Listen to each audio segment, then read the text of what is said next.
যাকে দিয়ে অন্ন পান তাকেই করো অপমান, কথাটি যেন অমৃতবাণী। একবার এই লতা গাছটিকে খেয়াল করুন। গাছটি বেঁচে থাকার তাগিদে প্রথমে এই পরিত্যক্ত টায়ারটিকে জড়িয়ে ধরে বাঁচার আকুতি জানায়। টায়ারটি নিজে অন্যের কাঁধে ঝুলেছিল, তবুও লতার আকুতিতে কাঁধে তুলে নেয়। লতা প্রথমে কৌশলে তাকে আলতো করে পেঁচিয়ে ধরে ধীরে ধীরে উপরে উঠে যায়। তারপর লতা টায়ারটিকে ছাড়িয়ে গেলে টায়ারটিকে চিপে ধরে পিষে ফেলে। টায়ারটি মরেও না, তাকে ছেড়ে যেতেও পারে না।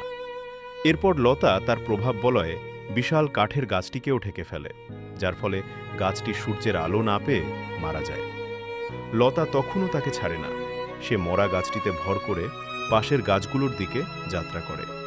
কালের বিবর্তনে নিজের প্রভাব এতটাই বেড়ে যায়, সবকিছু তার নিচে চলে আসে। শক্তি ও দাম্ভিকতায় আকাশ ছুঁতে চায়, কিন্তু প্রকৃতি নীরব প্রতিশোধ। মরা কাঠের গাছটি যখন তারই প্রভাবে পচে খসে লতা গাছের বুক থেকে সরে যায়, তখন সেই লতা গাছটিও নিচে পড়ে যায়। আমাদের পরিবার এবং সমাজে এমন কিছু মানুষ আছে যারা লতা গাছটির ন্যায় প্রথমে পরিবার অথবা কাছের বন্ধুর কাঁধে ভর করে বেড়ে ওঠে, পরবর্তীতে তাদেরকেই পিষে মেরে ফেলে। পাশের লোকদের অবহেলা অপমান করতে থাকে। তার এই অবহেলা অবজ্ঞার কারণে সবাই যখন মুখ ফিরিয়ে নেয়, তখন তারও পতন ঘটে।